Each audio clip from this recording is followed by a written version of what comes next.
L'idée la plus obsolète est celle d'aller à l'école, trouver un travail, puis travailler dur, épargner un peu d'argent, sortir de la dette et investir sur le long terme dans le marché de la bourse. Pourquoi voudriez-vous épargner de l'argent quand ils impriment des trillions de dollars? L'écart entre les 1% et les 99% est massif. Ce n'est pas à cause de l'argent. Vous devriez prendre du recul et avoir une vision large. Dans chacun d'entre nous, il y a une personne pauvre. Même en moi, elle est toujours présente. Il y a ensuite la personne de la classe moyenne, qui voudrait la sécurité, ce qui se traduit par le salaire. Puis il y a la personne riche. Ces personnes résident en nous, sauf qu'on ne les apprend pas.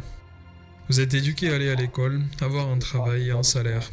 Vous n'êtes pas éduqué à être riche. Si vous avez lu Père riche, Père pauvre, mon père riche refusait de me payer. Il disait que le salaire est l'une des choses les plus dévastantes que tu pourrais encaisser dans ta vie. Il disait qu'au moment où tu prendrais un salaire, tu deviendrais un employé. Et ça, c'était l'état d'esprit. Mon père riche ne m'a jamais payé, alors que mon père pauvre, fonctionnaire d'État, disait « les gens doivent être payés ». Le père riche ne disait pas que le salaire était mauvais. Il disait qu'il ne voulait pas être esclave de l'argent. En tant qu'entrepreneur, si le père riche chute, il se dit « je vais essayer une autre entreprise. J'ai pas besoin d'un salaire.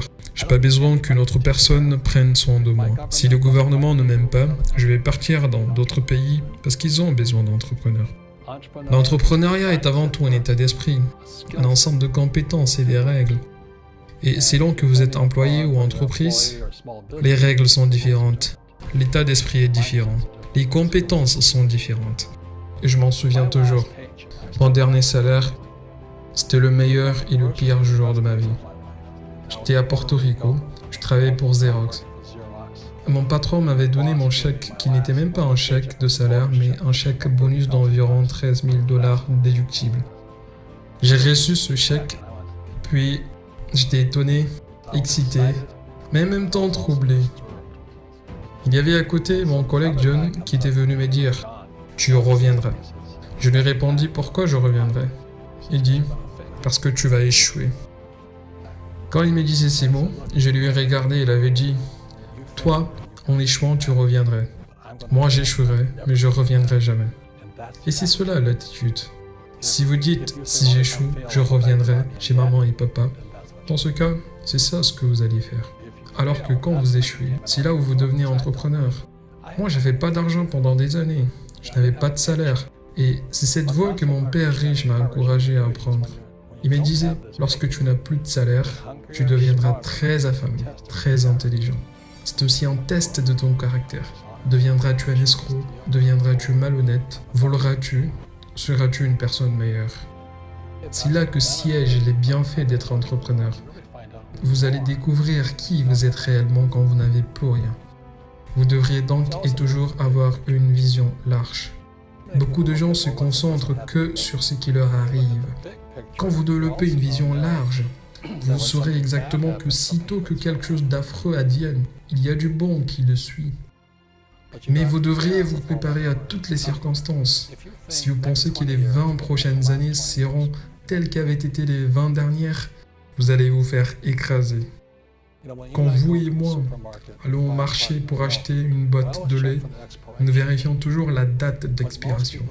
Mais la plupart des gens ne consultent pas la péremption dans leur cerveau. Moi, au lieu de sortir de la dette, j'y rentre. Je viens juste de refinancer 300 millions en dette. J'étais parti de 5% de taux d'intérêt à 2,5%. J'ai fait une fortune. Chaque mois, l'argent afflue, parce que le prix pour en avoir accès a chuté. Alors que beaucoup d'experts financiers vous disent de sortir de la dette, moi je dis, apprenez comment faire usage de la dette.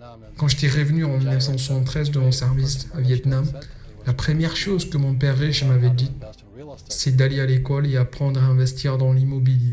Ce n'est pas réellement l'immobilier, mais aller pour apprendre à faire usage de la dette et de l'imposition. La dette et l'impôt rendent les riches encore plus riches et les pauvres et la classe moyenne encore plus pauvres. Tous les supposés riches, allant des docteurs aux avocats, se font écraser et ne savent pas pourquoi. Ils produisent beaucoup d'argent en brut et peu en net. Mon médecin, heureux, m'écriait avec joie. Je viens juste de faire le million de dollars. C'était il y a 3 semaines à peu près. Et je lui avais dit, d'accord, combien vas-tu payer aux impôts? Il répondit, 750 000 dollars. Son revenu net était d'environ 400 000, ce qui n'est pas mal. Mais moi, quand je fais 1 million en brut, j'ai 1 million en net. Et la raison est que je ne les fais pas en travaillant pour de l'argent. Si vous travaillez pour de l'argent, vous allez être imposé. C'est la première leçon dans mon livre. Les riches ne travaillent pas pour de l'argent. C'est qu'en fait, nous créons des affaires en tant qu'entrepreneurs, puis nous achetons de l'immobilier.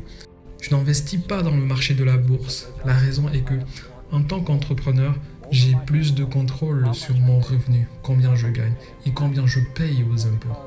Et parce que je suis entrepreneur et dans le même temps investisseur immobilier, je paye 0 impôt.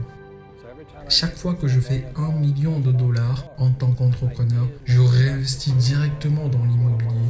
J'ai pour cela une démarche à 4 étapes. Si j'investis 1 million dans l'immobilier, j'ai 4 millions de la banque. C'est pourquoi j'aime les banques. Les banques arnaquent les autres personnes, ce qui est terrible. Mais c'est à mon avantage. Quand les banques impriment, les épargnants et ceux qui travaillent pour de l'argent s'y font avoir. Quand ils impriment, les débiteurs deviennent riches. La dette et la taxe rendent les riches encore plus riches et les pauvres et la classe moyenne encore plus pauvres. Quand nous avons des idées obsolètes, nous obtiendrons des résultats obsolètes. L'idée d'aller à l'école, trouver un boulot, puis travailler dur, épargner de l'argent, s'acheter une maison, ce qui est passif, investir sur le long terme, est obsolète. Le monde a changé depuis 1971 quand le président Nixon suspend la convertibilité du dollar en or. L'argent devient dette. L'éducation traditionnelle était importante jadis. Aujourd'hui, c'est obsolète. Il y a des rapports qui disent que les informations se multiplient tous les 18 mois. Autrement dit, tout devient obsolète chaque 18 mois. Ce phénomène est récent. Donc, quand vous sortez de l'école, vous êtes déjà dans un état d'obsolescence. Plus encore, les gens disent « je veux un travail qui paye bien ». C'est aussi là une idée obsolète. Sortir de la dette est une idée obsolète. Vous devriez apprendre à contracter des dettes. Comment utiliser la dette pour s'enrichir. Aujourd'hui, les banques vous facturent votre intérêt à épargner de l'argent. En d'autres termes, les banques ne veulent plus votre argent parce qu'elles avaient imprimé largement assez. Et c'est pour cela qu'il y a des bulles dans le marché financier et des bulles dans l'immobilier. Les gens misent sur la liquidité et comme je l'ai dit dans le livre, les perdants sont les épargnants et la liquidité est une ordure. Ils ne vous apprennent rien sur les impôts. La raison pour laquelle les 1% sont au sommet et les 99% au bas de l'échelle est que quand vous imprimez de l'argent, 2 choses adviennent. L'inflation et l'imposition. Et tout entrepreneur qui pense qu'il va commencer des affaires pour se faire de l'argent va réellement se buter à la réalité.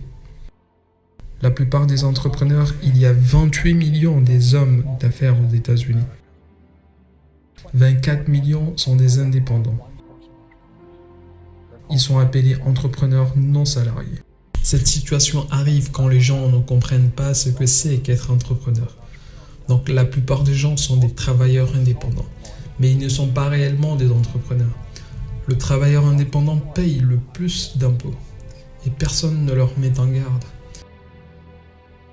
Tout ce que je vais dire aux gens, c'est ce que Bucky Fuller m'avait appris. Il y a toujours 2 côtés. 2 est pluriel. Si vous pensez que l'économie est mauvaise, c'est parce que la vôtre est mauvaise. Vous et moi avions une économie externe et nous avons aussi une économie interne. Et le pouvoir de la volonté, c'est de changer l'économie interne.